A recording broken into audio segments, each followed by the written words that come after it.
हरे कृष्णा। ब्रजमंडल परिक्रमा का आज 22वां दिन है। आज हम शेरगढ़ से चीरघाट की यात्रा करेंगे। अपने शिविर से निकलने से पूर्व हमें गुड़ अदरक की चाय परोसी गई। भक्तों ने पतीली में रखी चाय के सामने पंक्ति लगा ली और एक भक्त उनके पात्रों में गर्मा गर्म चाय भरने लगा। ठंड बढ़ रही है और हम आने वाले दिनों में और तापमान गिरने के लिए तैयार हो रहे हैं। एक नियमित परिक्रमा यात्री ने मुझे उस वर्ष का स्मरण दिलाया जब इन दिनों धुंध के कारण मौसम इतना खराब था कि हमें कुछ कदम दूरी की वस्तुएं भी दिखाई नहीं दे रही थीं। उस दिन हमने तब तक यात्रा आरंभ नहीं की जब तक सूर्य थोड़ा ऊपर नहीं चढ़ आया। मथुरा छोड़ने के समय से हम यमुना नदी से विरह का अनुभव कर रहे हैं। अंततः शेरगढ़ से 3 किलोमीटर पूर्व में तथा रामघाट से कुछ पहले हमें यमुना के पवित्र जल के दर्शन हुए। भक्तों ने उत्साहपूर्वक यमुना माई की जय का जयकारा लगाया और भूमि पर झुककर उन्हें प्रणाम किया। एक बार पुनः हमने यमुना की शीतल सुगंधित एवं मंद वायु के सुखद स्पर्श का अनुभव किया। अद्भुत अनुभव किया। किंगफिशर पक्षी और बगुले उसके ऊपर उड़ते हुए दिखाई दे रहे हैं। यमुना देवी तीनों लोकों में बहती हैं। भगवान श्री कृष्ण तथा उनके नित्य संगिनी श्री राधिका की दिव्य लीलाओं का ज्ञान वितरित करती हैं। जो कोई यमुना की महिमाओं को गाता है वह कितना भी अधम पापी क्यों न हो, तुरंत अपने पापों से मुक्ति प्राप्त करता है। जब जब श्री कृष्ण यमुना के जल में क्रीड़ा करते हैं, उनके शरीर पर लगा चंदन एवं सिंदूर जल में मिलकर उसे सुगंधित बना देता है। मेरी यही प्रार्थना है कि यमुना देवी सदैव मेरे हृदय को समस्त दूषणों से मुक्त रखें। श्री यमुना अष्टक 8वां पद। रामघाट के मार्ग में झाड़ियों, वृक्षों तथा रंग बिरंगे फूलों के झुंड पंक्तिबद्ध लगे हैं। जहाँ बलराम जी ने रास रचाया था, उस रामघाट की जय हो।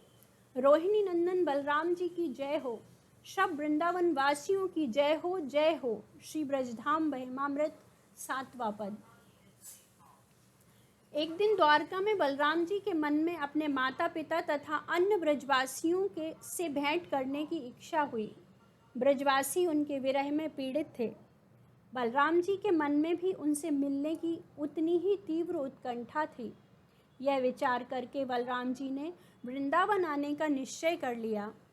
शील जीव गोस्वामी वर्णन करते हैं कि वास्तव में कृष्ण बलराम दोनों वृंदावन जाना चाहते थे, परंतु वसुदेव देवकी एवं द्वारका वासियों ने केवल बलराम को जाने की अनुमति दी। शील विश्वनाथ चक्रवर्ती ठाकुर इसका कारण लिखते हैं।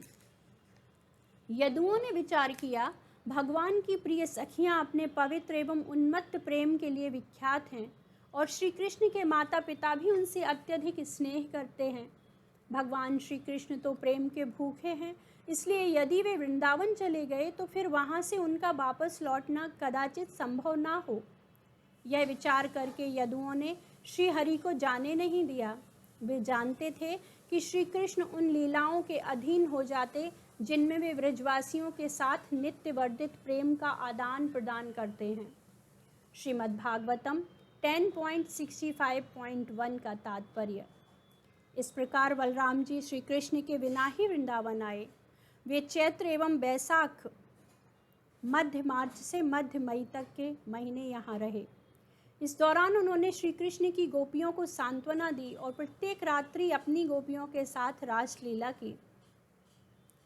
भक्ति रत्नाकर में वर्णन है कि कुछ गोपियां अत्यंत छोटी होने के कारण श्री कृष्ण के साथ रासलीला में भाग नहीं ले सकी थीं। गोपाल चंपू द्वारका में कृष्ण बलराम के बीच हुए उस वार्तालाप का वर्णन करती हैं, जिसमें श्री कृष्ण विशेष तौर पर बलराम जी को इन गोपियों की इच्छा पूरी करने का निर्देश देते हैं। गर्ग संहिता में वर्णन आता है कि जिन गोपियों ने बलराम के साथ रासलीला की, वे पाताल लोक के सर्पों की पुत्रियां थीं और उनके मन में श्री बलदेव के विस्तार अनंत शेष के साथ रासलीला करने की इच्छा थी। भगवान शेष ने उन्हें आशीर्वाद दिया था कि व्रज में ग्वालों के घर जन्म लेने पर उनकी यह इच्छा पूरी होगी। जब भगवान बलराम यमुना तट पर अपनी गोपियों के संग आनंद ले रहे थे, उस समय वरुण देव ने अपनी पुत्री वारुणी को उनकी सेवा में भेजा। वह वृक्षों की कोटरों से टपकते शहद का तरल रूप लेकर वहां प्रस्तुत हुई। उसकी सुगंध से पूरा वन महक उठा और श्री बलराम एवं उनकी प्रेमिकाएं मोहित हो गईं। तब सबने तृप्त होकर उस मधुर अमृतमय पेय का पान किया। वह बारूणी पीने के बाद रोहिणी नंदन दिव्योन्माद में गोपियों के साथ रास खेलने लगे। कुछ गोपियां मृदंग, पिनाक, वीणा आदि वाद्य यंत्र बजा रही थीं, जबकि कुछ गोपियां मधुर रागों में बलराम जी का यशोगान कर रही थीं। ब्रह्मा जी एवं अन्य देवगण इस संगीत को सुनकर मंत्रमुग्ध रह गए। श्री बलराम स्वयं इस नृत्य, गायन एवं संगीत से भाव विभोर हो उठे और इस प्रकार शीघ्र ही रास मंदिर असीम आनंद से भर उठा। भक्ति रत्नाकर। बारूणी पे नृत्य तथा उत्सव भरे वातावरण से उन्मुक्त श्री बलराम ने यमुना देवी को रास स्थली के निकट आने के लिए कहा, जिससे वे उनके जल में क्रीड़ा कर सकें, परंतु यमुना देवी ने उनकी ओर ध्यान नहीं दिया। उन्होंने सोचा कि भगवान नशे में होने के कारण ऐसा कह रहे हैं। यह देख बलराम जी क्रुद्ध हो उठे और अपने हल को भूमि में गाड़कर यमुना जी को अपनी ओर घसीटने लगे। गर्जना करते हुए वे बोले, आज तुमने मेरा सम्मान नहीं किया, मेरे बुलाने पर भी तुमने मेरी अवज्ञा की और मनमाना व्यवहार किया। देखो, अब मैं तुम्हें सैकड़ों छोटी धाराओं में बांट दूंगा। गर्ग संहिता। यमुना देवी को अपनी गलती का अनुभव हुआ और भयभीत हो श्री बलराम के चरण कमलों पर गिरकर क्षमा एवं आश्रय की याचना करने लगी। शांत होने पर बलराम जी ने कहा, अपनी संगनियों के साथ उसके जल में प्रवेश किया और तृप्त होकर अपनी जल क्रीड़ाएं की। यह अद्भुत लीला यहाँ राम घाट पर हुई थी। यहाँ पर आज भी हम देख सकते हैं कि इस स्थान पर यमुना अधिक चौड़ी तथा अनेक धाराओं में विभाजित है। एक छोटे मंदिर में हमने दाऊ जी के सुंदर विग्रह के दर्शन किए। श्रील रूप गोस्वामी वर्णन करते हैं कि बलराम जी का वर्ण स्फटिक के समान है। हमारी जानकारी में इस्कॉन वृंदावन में बलराम जी के विग्रह के अतिरिक्त पूरे व्रज में बलराम जी की यही एकमात्र सफ़ेद मूर्ति है। यह कोई संयोग नहीं है कि यहाँ वृक्षों पर मधुमक्खियों के अनेक छत्ते लगे हैं, जिनके द्वारा वे भगवान को असीमित शहद प्रदान करती हैं। इतना ही नहीं, यहाँ अनेक ब्रजवासी बच्चे हैं जो सपेरों की कला प्रदर्शित करते हैं। सर्प हमें अनंत शेष का स्मरण कराते हैं। हम में से कुछ लोग उनके थोड़ा निकट गए। एक दो साहसी भक्तों ने सांपों को हाथ में पकड़कर शिवजी के समान अपने गले में लपेटा भी, परंतु अधिकांश भक्तों ने सुरक्षित दूरी बनाए रखना ही पसंद किया। वृंदावन की यात्रा के दौरान नित्यानंद प्रभु ने कुछ समय रामघाट पर निवास किया। वे ग्वाल बालों के साथ खेलते और भूख लगने पर दही, दूध तथा कंदमूल खाते। अपनी बलराम की पहचान को छिपाने के प्रयास में वे उलझन में पड़े थे। लोग यही कह रहे थे, अवश्य ही ये रोहिणी नंदन है जो अवधूत का वेश बनाकर व्रज में भ्रमण कर रहे हैं। नित्यानंद प्रभु के दिव्य कार्यों को देखकर वृद्ध, युवा सब लोग भ्रमित रह गए। उस समय यहाँ एक निष्ठावान बलराम भक्त रहा करता था। जब नित्यानंद प्रभु उससे मिले, उन्होंने अपने बलराम रूप के दर्शन देकर इस भक्त को तृप्त एवं अभिभूत कर दिया। श्री नित्यानंद प्रभु की ही श्री बलराम हैं। श्री नरोत्तम दास ठाकुर इसकी पुष्टि करते हैं।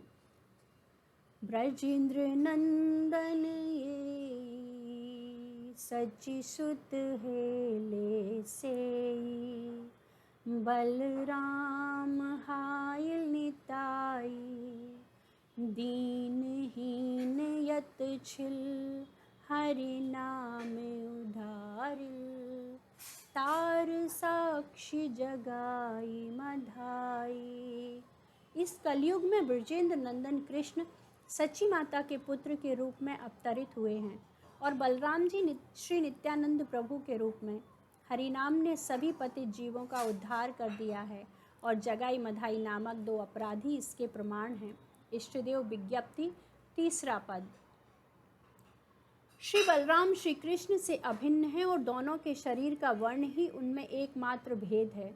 श्री कृष्ण का वर्ण काले घने बादलों के समान है और बलराम का रंग सफ़ेद बादलों के समान। वे परम भोक्ता हैं, भोक्ता राम यज्ञ तप शाम। दुर्भाग्यवश बद्ध जीव बलराम जी के पद को हड़प कर उनकी लीलाओं की नकल करने का प्रयास करता है, परंतु भौतिक भोग विलास वास्तविक आनंद का एक क्षण भंगुर विकृत प्रतिबिंब मात्र है। बद्ध जीव का यह व्यवहार उसके स्वरूप के विपरीत है और फलस्वरूप जब तक हम अपनी इस मिथ्या स्थिति का त्याग करके भगवान के चरण कमलों का पूर्ण आश्रय नहीं लेते, तब तक हमें इस संसार में कष्ट भोगने पड़ेंगे। एकमात्र भगवान का आश्रय स्वतंत्र भोग करने की हमारी इच्छाओं को नष्ट कर सकता है। हम सर्वशक्तिमान श्री बलराम के चरण कमलों पर नम्र नमन करते हैं। उनकी कृपा के बिना हम कुछ नहीं कर सकते, क्योंकि वे ही आदि गुरु हैं। हमारी प्रार्थना है कि रोहिणी माता के प्रिय पुत्र अपनी गदा से हमारे पथ की सारी बाधाओं को नष्ट कर दें।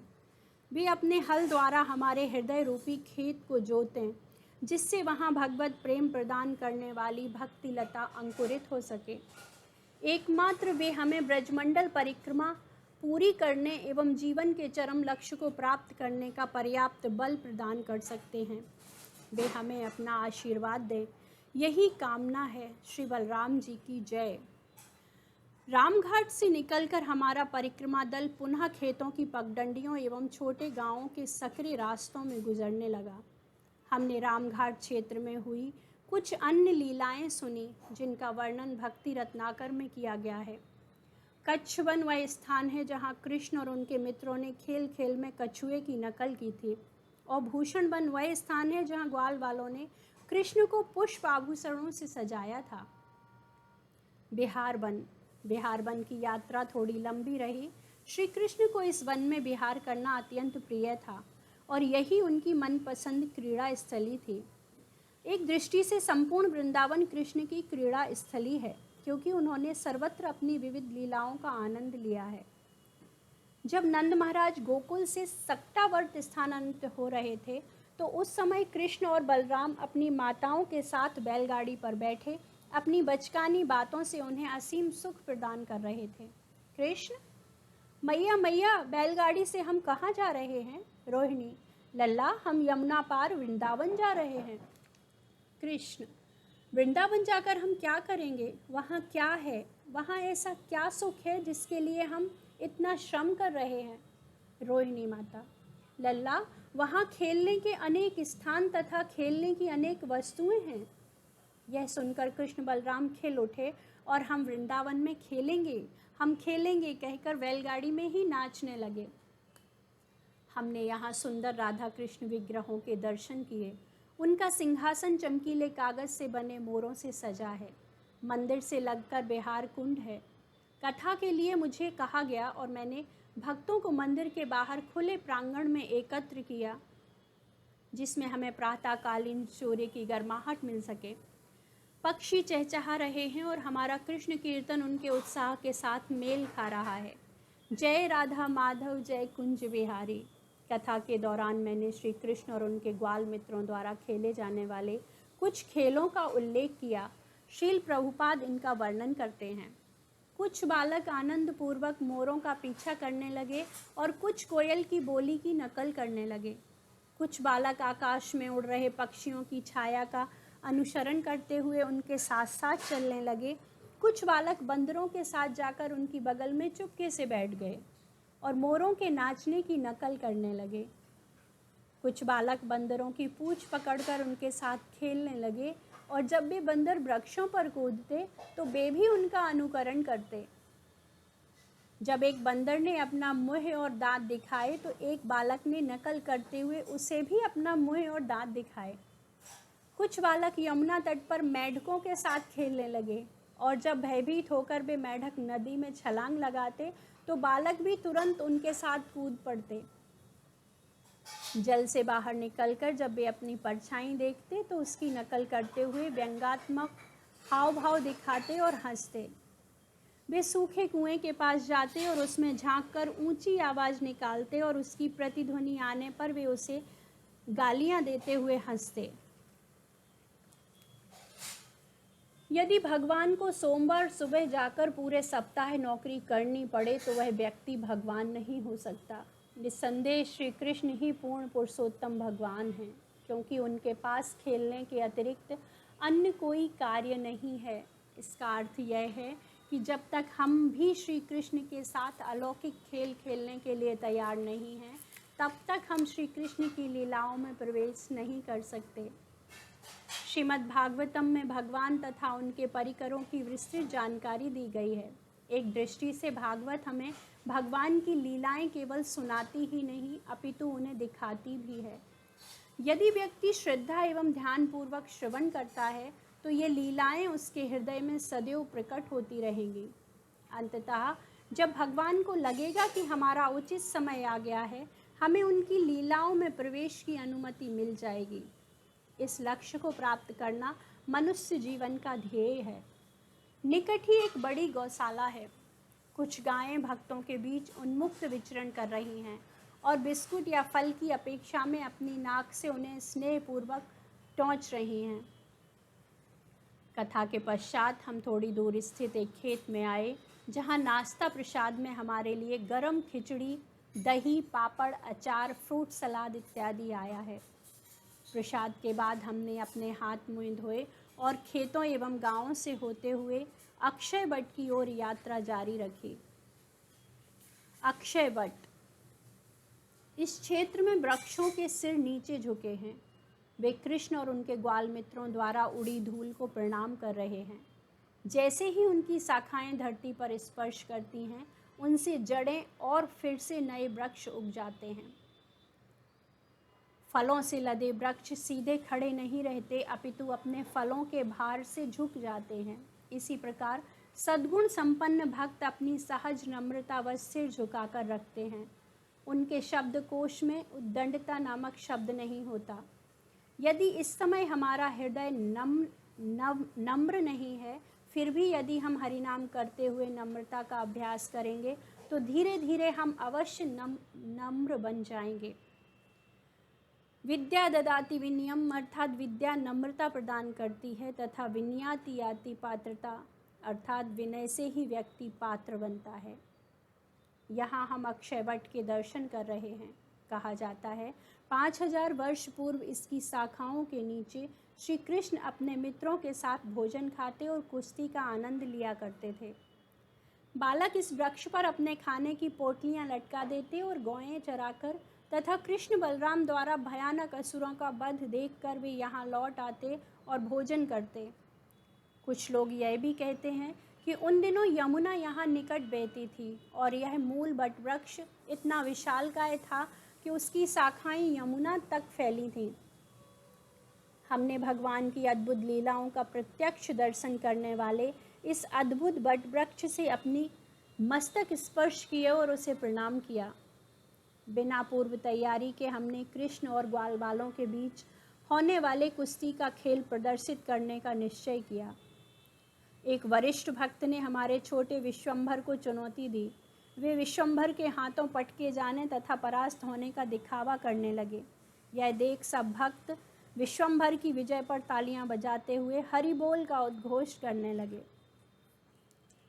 दोपहर की गायत्री करने के लिए अक्षय वट उपयुक्त स्थान है।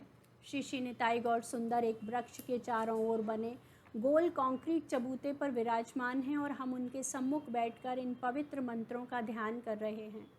वहाँ से हम 1 किलोमीटर दक्षिण पूर्व में चलकर तपोवन पहुँचे। तपोवन यमुना तट पर झाड़ियों तथा पुष्प वृक्षों से घिरा तपोवन है। यहाँ स्थापित श्री राधा कुंज विहारी का नाम पवित्र कुंज पौधे के नाम पर पड़ा। मार्गशीर्ष महीने कार्तिक से अगला महीना। गोपियों ने कृष्ण को पति रूप में प्राप्त करने के लिए यही महीना भर तपस्या की थी।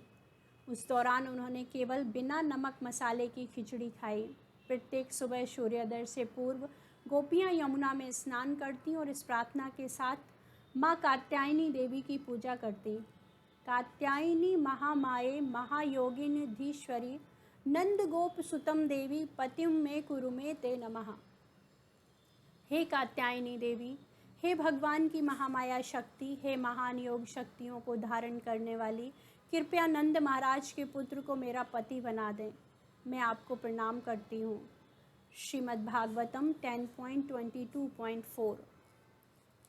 यमुना के बालुई तट पर चलकर चीर घाट की ओर जाते समय हमारे हृदय इस पवित्र धाम के सौंदर्य को देखकर प्रसन्न हैं। तीव्र गति से बहता जल हमारे विचारों को बांधकर उन्हें श्री कृष्ण के चरण कमलों पर ले जाने लगा। हमारे आगे पीछे भैंसें चल रही हैं और हमें देखकर राधा कृष्ण के गीत गाते हुए यमुना में तैर रहे व्रजवासी बच्चे रुककर हाथ हिलाते हैं। उनकी वाणी हमारी भक्ति भावनाओं को प्रेषित करती है। कहीं उनके बीच कृष्ण तो नहीं है। ब्रह्मा जी के समय अनुसार कृष्ण केवल एक क्षण पहले यहाँ थे। एक बार पुनः वे हमारी पकड़ से फिसल गए हैं। चीर घाट। आनंद से भरा हमारा दल अंततः आज के गंतव्य चीर घाट पहुँच गया। यहीं श्री कृष्ण ने अब अविवाहिता गोपियों के वस्त्र चुराकर उन्हें पति रूप में पाने की उनकी इच्छा पूरी की थी। गर्ग संहिता के अनुसार वे गोपियां पूर्व जन्म में मिथिलावासिनी थीं, जहां सीता देवी का जन्म हुआ था। श्री रामचंद्र के विवाह उत्सव पर इन स्त्रियों के मन में श्री राम से विवाह की इच्छा उत्पन्न हुई। चूँकि उस समय भगवान ने एक पत्नी व्रत लिया था, इसलिए उन्होंने द्वापर युग में उन स्त्रियों की इच्छा पूरी करने का निश्चय किया। जिस दिन गोपियों के एक माह चले व्रत का समापन हुआ, उसी दिन चीर घाट पर चीर हरण लीला हुई। उस दिन युवा गोपियों ने श्रीमती राधा रानी तथा अन्य महत्वपूर्ण गोपियों को भी उनके साथ चलने के लिए कहा। इन सब ने नदी तट पर अपने वस्त्र उतारे और यमुना जल में क्रीड़ा करने लगी। गोपियों के कात्यायनी व्रत से प्रसन्न हुए श्री कृष्ण गोपियों को उनकी तपस्या का फल देना चाहते थे। वे अपने सबसे छोटे मित्रों के साथ चुपके से वहां पहुंचे और गोपियों के वस्त्र चुराकर एक विशाल कदम वृक्ष के ऊपर जा चढ़े। वहां से गोपियों को पुकारते हुए कृष्ण ने उनसे जल से बाहर आकर अपने वस्त्र लेने के लिए कहा। श्री कृष्ण श्रील विश्वनाथ चक्रवर्ती ठाकुर वर्णन करते हैं कि यद्यपि गोपियों ने लज्जावश कृष्ण का विरोध किया, परंतु भीतर से उनका हृदय आनंद से भरा था। वे जानती थीं कि कृष्ण उनकी इच्छा पूरी कर रहे हैं। एक स्त्री अपने पति के अतिरिक्त अन्य किसी पुरुष के सम्मुख निर्वस्त्र नहीं हो सकती। सरल हृदया गोपियाँ जानती थीं कि कृष्ण दृढ़ हैं, इसलिए उनके आदेश का पालन करते हुए उन्होंने अपने समर्पण से उन्हें पूर्णतः संतुष्ट कर दिया। भगवान श्री कृष्ण ने कहा, हे महाभागा युवतियों, मैं जानता हूँ इस तपस्या के पीछे तुम्हारा वास्तविक उद्देश्य मेरी पूजा करना है।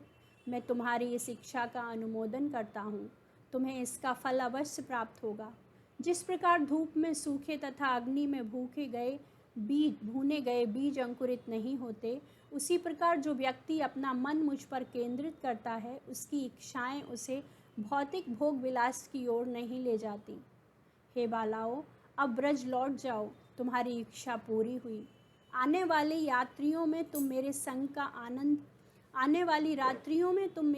का आनंद प्राप्त करोगी। हे पवित्र हृदया गोपियों, देवी कात्यायनी की पूजा के पीछे तुम्हारे व्रत का यही तो उद्देश्य था। श्रीमद् भागवतम 1.22.25-27। श्रील प्रभुपाद वर्णन करते हैं कि अगले वर्ष शरद ऋतु में रासलीला के दौरान गोपियों की इच्छा पूरी हुई।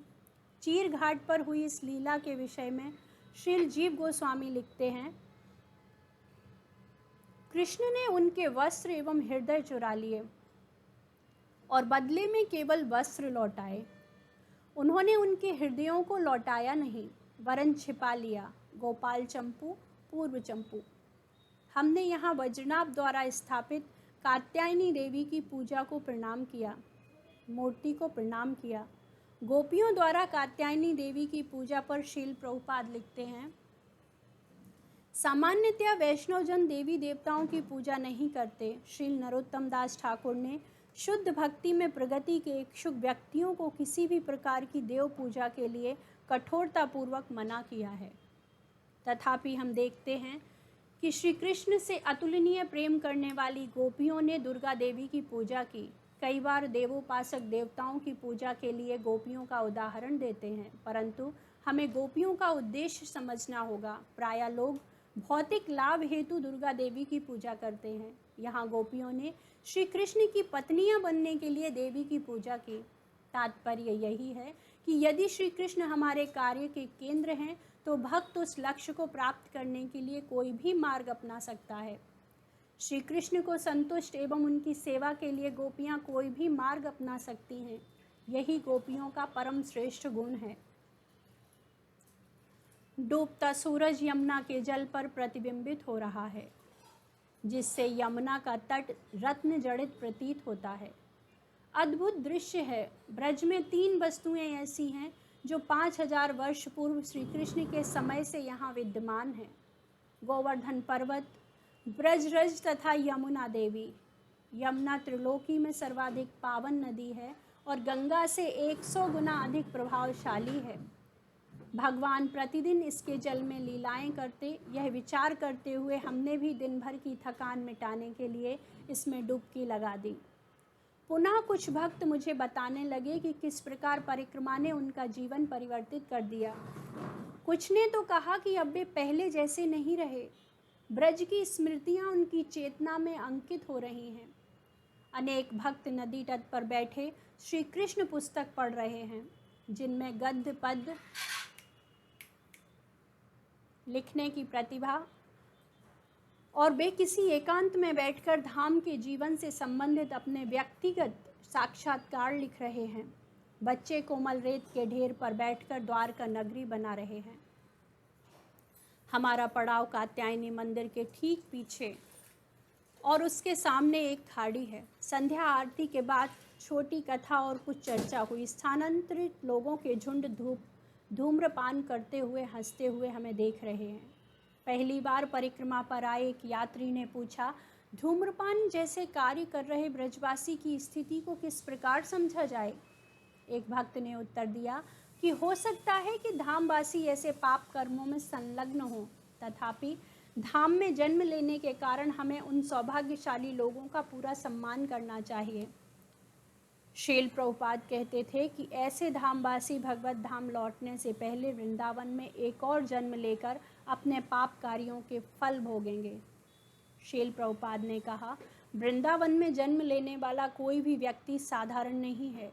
शायद यह सुनने में अच्छा न लगे, परंतु वृंदावन में रहकर पाप करने वाले लोग अगले जन्म वृंदावन में कुत्ते, बंदर और सुअरों का जन्म लेते हैं और इस प्रकार वृंदावन की रज खाकर बेशुद्ध एवं मुक्त हो जाते हैं।